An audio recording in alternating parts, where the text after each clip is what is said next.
A few days ago I had mentioned that the Prophet ﷺ told us, and the Quran itself mentions, that every dua is responded to. Either Allah gives you what you want, or He gives you something equivalent, or He averts something away. And I mentioned very briefly, unless there's an impediment, unless there is something that is called in Arabic mawani' ad-dua. In today's very brief khatira, I'll mention the three main factors that prevent dua from being answered. The three main factors, there are more than three, but time is limited. Number one, our Prophet ﷺ said, Allah does not accept the dua from the one whose heart is oblivious. Min qalbin ghafil. If your heart is not in the dua, you're not making dua. If you're just repeating something from a book, if you're just saying things like a parrot, if you have no idea what you're saying, if you don't have ikhlas and taqwa, you are just mumbling phrases.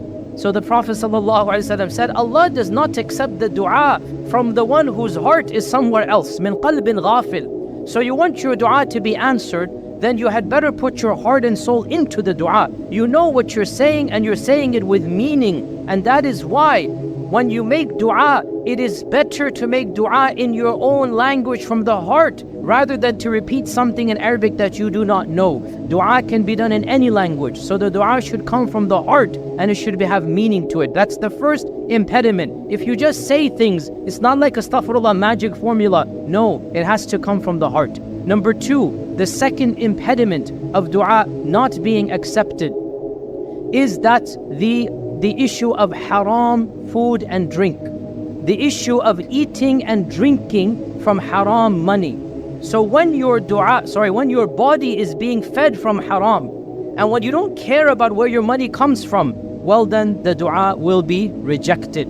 And our Prophet ﷺ gave the example of the traveler who is far away from his family. He is tired, dusty, disheveled, and he's all alone. He raises his hands up to Allah. He says, Ya Rabbi, help me, Ya Rabbi, help me. Everything is gonna work out for him.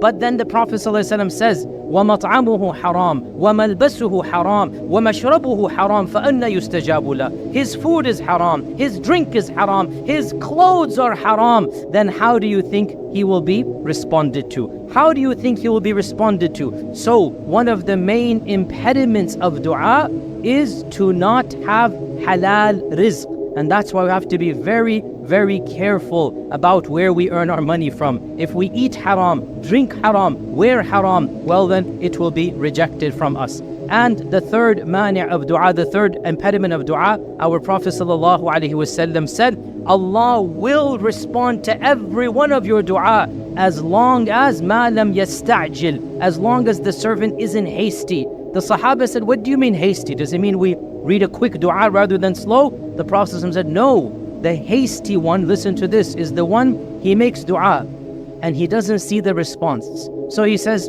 Allah's not going to respond, and he stops making dua.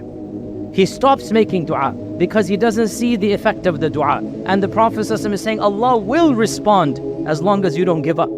So giving up on Allah, astaghfirullah, giving up and saying Allah's not going to answer my dua is one of the main causes of dua not being responded. To summarize and conclude, number one, what is the number one issue of dua not being responded? When you're not paying attention, you're just saying things.